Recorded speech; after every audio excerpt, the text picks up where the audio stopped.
What harmony is there between Christ and Belial? Ang ibig sabihin ba nito ay sekta ba ninyo ang associated with Christ at sekta ng iba ang associated with Belial? 2 Corinthians 6:15, or what does a believer have in common with an unbeliever? Ang ibig sabihin ba nito ay ang sekta ba ninyo ang tinatawag na believer at ang sekta ng iba ang unbeliever? 2 Corinthians 6:16, what agreement is there between the temple of God and idols? For we are the temple of the living God. As God has said, I will live with them and walk among them, and I will be their God, and they will be my people. Now, 2 Corinthians 6:16, which we have just read, quotes from Leviticus 26:12 that says, I will walk among you and be your God, and you will be my people. Nililinaw ito sa mga ancient Israelites na pupunta sa tinatawag na Promised Land at maraming makakahalubilong iba-ibang mga lahi on the way there, and even while they are settled there, kaya binibigyan sila ng warning at ng pangako na sasamahan sila ni Yahweh.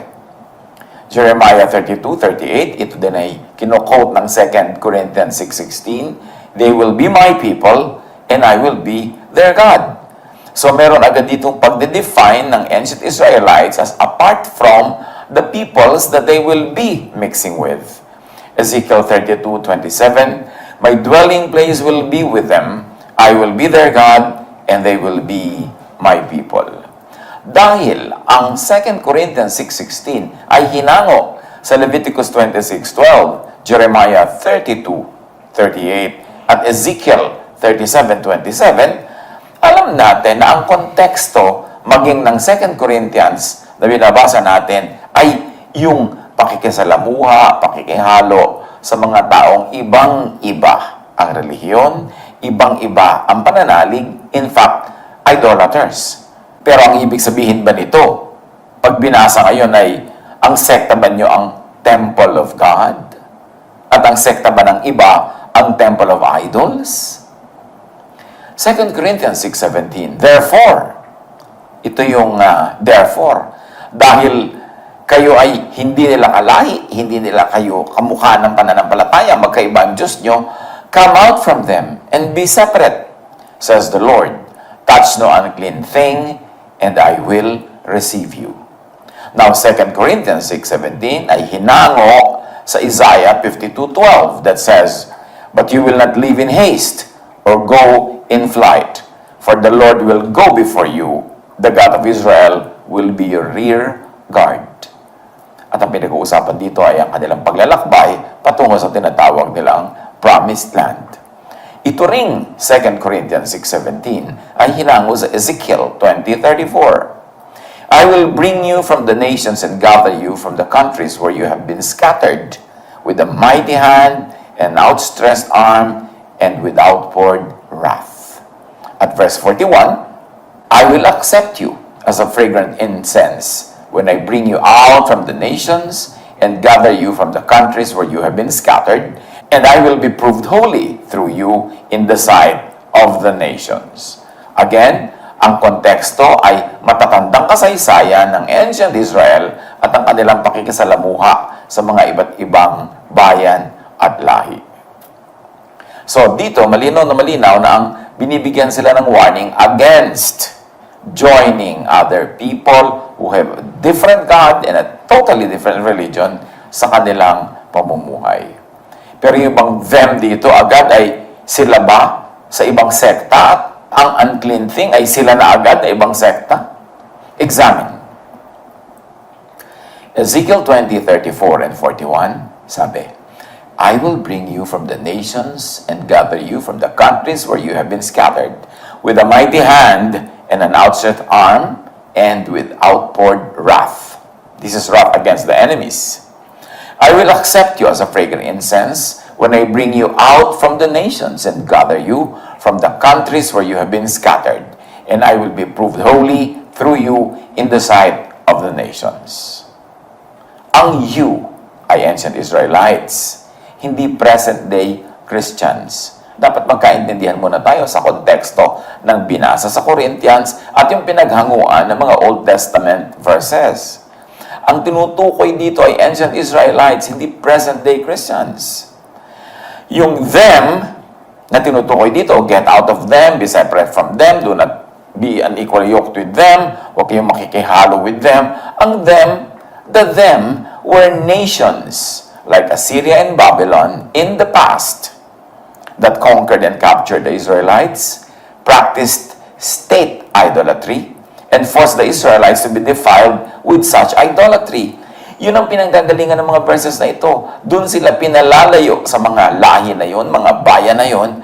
At ngayon sa Korinto ay inuulit ang verses na ito, bagamat ang Old Testament, kasi nangyayari na naman sa Korinto, yun nangyayari sa kanila noong araw sa piling ng ibang lahi. Because Corinth was a very, very idolatrous city by the definitions, of course, of ancient Israelites.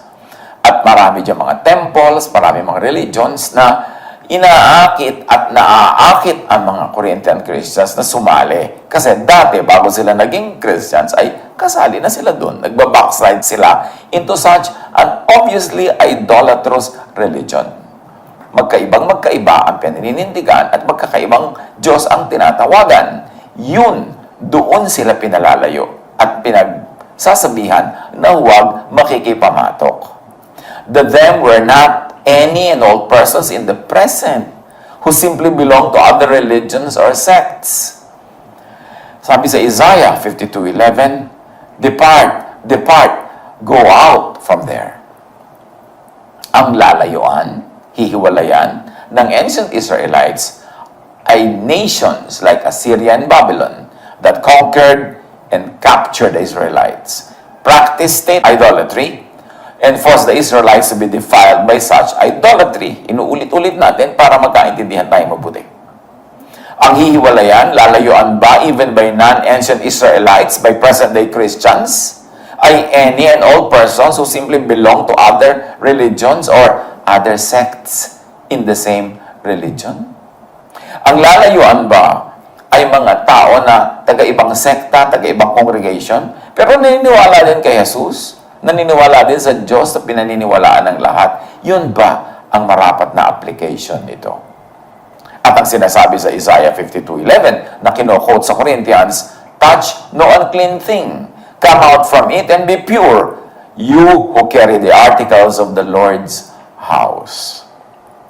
The unclean thing na tinutukoy ng original reference, Isaiah 52:11, referred to by 2 Corinthians, ang unclean thing na hindi hihipuin ay mga religious vessels sa temples ng Assyrians and Babylonians. Or, by extension, ay participation in the religious rituals of those people. Yun ang topic. Touch no unclean thing. Do not touch the religious vessels sa temples ng Assyrians and Babylonians. And now sa Corinth, sa temples ng mga Corinthians. And do not participate in the religious rituals of those people that usually involved temple sex, that involved temple prostitutes, that involved orgies. So yun yung sobrang pag-warning ng mga New Testament teachers sa mga bagong Christians who came from these cultures, na huwag silang babalik sa kanilang old religion at huwag silang babalik sa panghihikayat, panghiakit ng mga ginagawa sa religious rituals doon.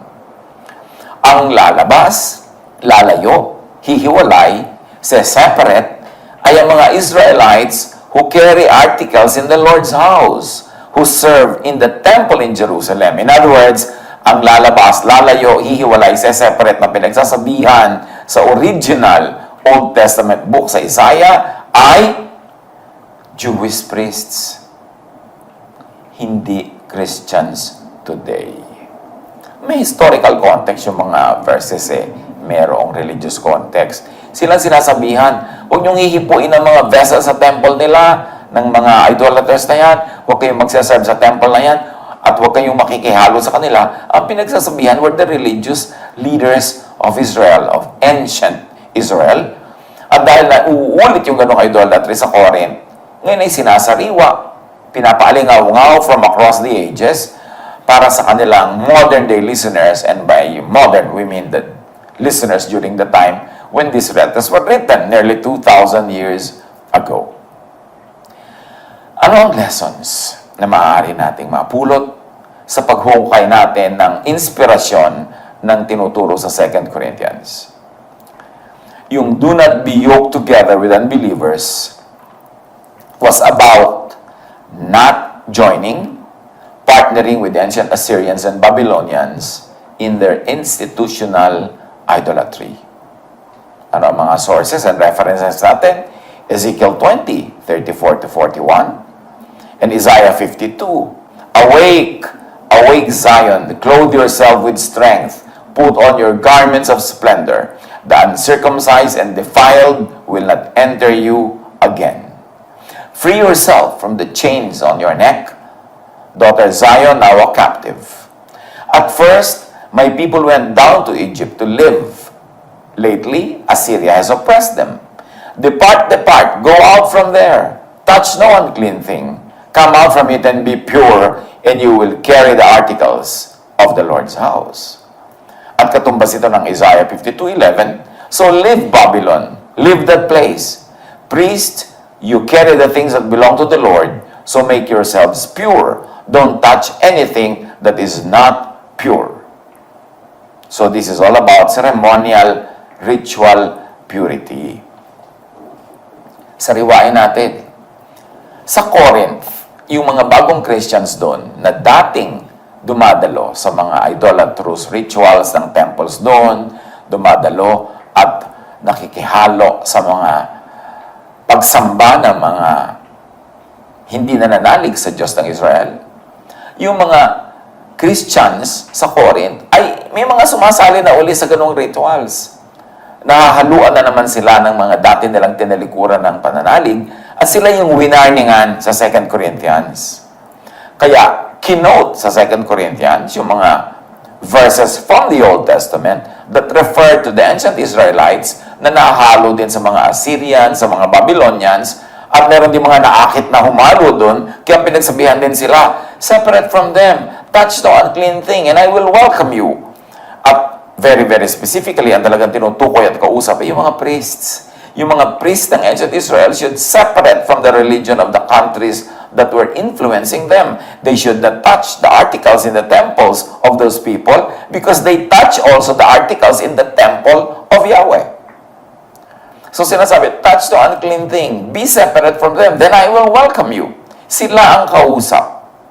At sa Corinth, ang pinaka-recent na pwede natin gawing reference sa kausap, ang tinutukoy doon ay ang huwag pakikihalo sa worship na nagaganap sa mga pagan temples sa Corinth.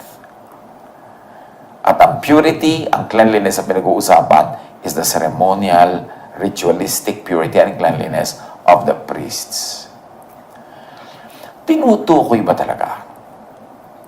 At pinagbabawalang maging partners ang mga magkasintahang magkaiba ng sekta?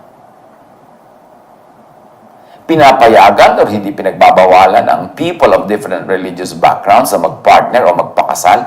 Yun ba talaga ang ibig sabihin ng 2 Corinthians? Consider, Numbers 12:1-2. Miriam and Aaron began to talk against Moses because of his Cushite wife. For he had married a Cushite. And the Lord heard this. Nagalit sa kanila, hindi kay Moses ang Diyos. Tinutuligsa na magkapatid na Miriam and Aaron ang kapatid nilang si Moses dahil ang napangasawa ay taga-ibang lahi. At of course, halos ay masasabi mo na rin iba ang mga religious background ng lahi na yon. Pero hindi napagalitan ng Diyos si Moses. Ang pinagalitan yung magkapatid na pinagchichismisan at kinakalaban si Moses. Sa 1 Corinthians 7:12-14. To the rest I say this, sabi ni Paul, I, not the Lord, is saying this, only me. If any brother has a wife who is not a believer, and she is willing to live with him, he must not divorce her. So hindi ginagawang issue ni Paul na paghiwalayin ang magkaiba ang pananalig. If a woman has a husband who is not a believer, and he is willing to live with her, she must not divorce him. Huwag iwan ng asawa kahit ibang religion, basta yun naman ay willing yung iba ang religion na spouse na makisama at sumama at makipamuhay doon sa kanyang partner na naging Christian. For the unbelieving husband has been sanctified through his wife, and the unbelieving wife has been sanctified through her believing husband. Otherwise, your children would be unclean, but as it is, they are holy. So ang tawag ni Paul sa mga anak ng mag-asawang magkaibang religion ay holy, hindi unclean. Si Paul na nga ito na napakahigpit sa maraming bagay. Sa area na to, nakita mo ang kanyang kaluwagan, yung kanyang pagkakaunawa about mag-asawang magkaibaang relihiyon o pananalig. Hindi niya pinag-iiwalay. So, tinutukoy ba talaga ang pinagbabawalan ng mga negosyanteng magkaibang sekta o magkaiba ng sekta na gustong magnegosyo together?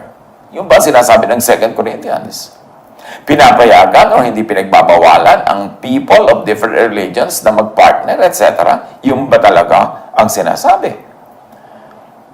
Anong sabi na Ecclesiastes 4:9? Two are better than one because they have a good return for their labor. Maganda daw yung may kapartner sa mga ginagawa. Kung ang kapartner mo na pinakamahusay for your negosyo is nagkataong iba ang sekta o iba ang relihiyon, talaga bang pinaghihiwalay kayo ng 2 Corinthians? Galatians 3:28, there is neither Jew nor Gentile, for you are all one in Christ Jesus. How much does this apply to this concept na hindi ka dapat makiisa at makipamatok pag ibang sekta na siya? Romans 14:1-4, accept those whose faith is weak, without quarreling over disputable matters. One person's faith allows them to eat anything, but another whose faith is weak eats only vegetables. The one who eats everything must not treat with contempt the one who does not. And the one who does not eat everything must not judge the one who does, for God has accepted them.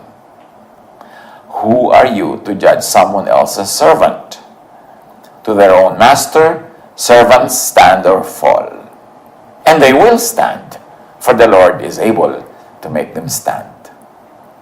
Makikita natin sa mga katuruan na ito, pinalaya ni Jesus sa mga tao from restrictions na makipartner with people of different religious backgrounds.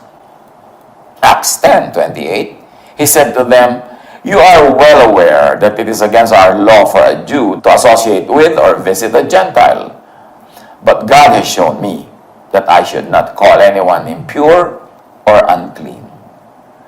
So sinasabi ni Peter, tinuruan ako ng Diyos, sinabihan ako ng Diyos not to call anyone impure or unclean. Tapos ang bilis-bilis natin ngayon tumawag sa kapwa-taong impure o unclean dahil iba lang yung kanyang specific belief in a specific religious issue o iba lang yung kanyang sekta. Romans 12:18, if it is possible, as far as it depends on you, live at peace with everyone. Suriin ang reading, interpretation, and application of ancient verses. Specifically, if they have a time, place, specific context. If they have a particular cultural and historical context. Suriin ang reading, interpretation, and application of ancient verses, especially if uncontextual application would very significantly cause needless discomfort, pain, suffering, loss, unkindness, or cruelty.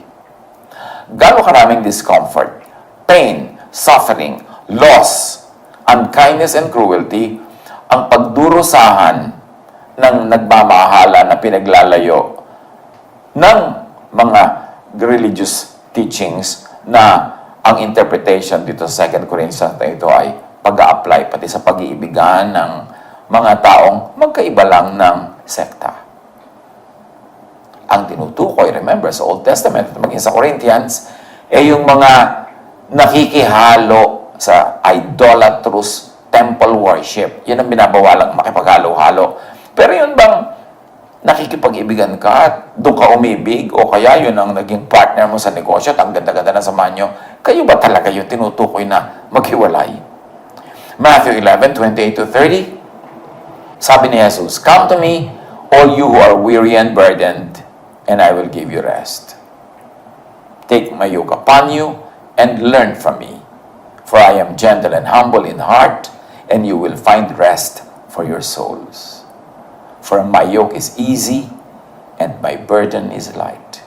So itanong, kung meron tayong pinaghihiwalay, pinagbabawalang magmahalan, mag-ibigan, mag-partner sa anumang negosyo o anumang project, ask, is it restful? Gentle? Humble? Easy? And light?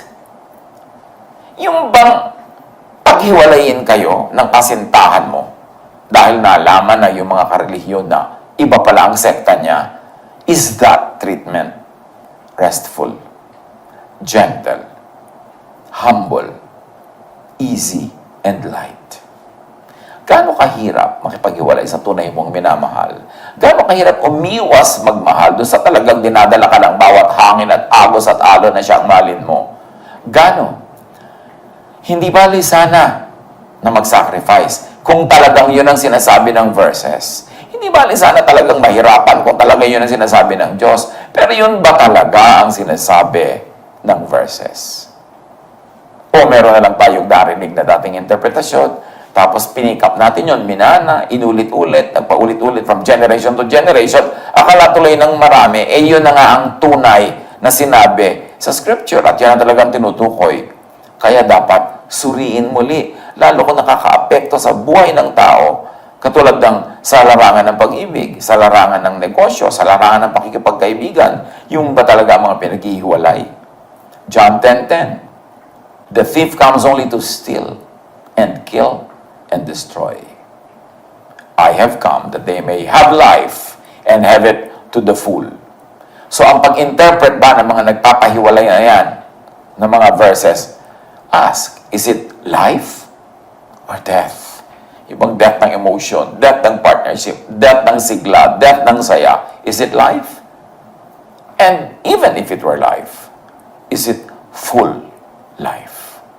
Yung ba talagang pinipintig na yung puso? Yung ba talagang mahal mo? Yung ba talagang gusto mo? Yun ang masaya ka? Is it stealing from life? Or is it stealing from full life?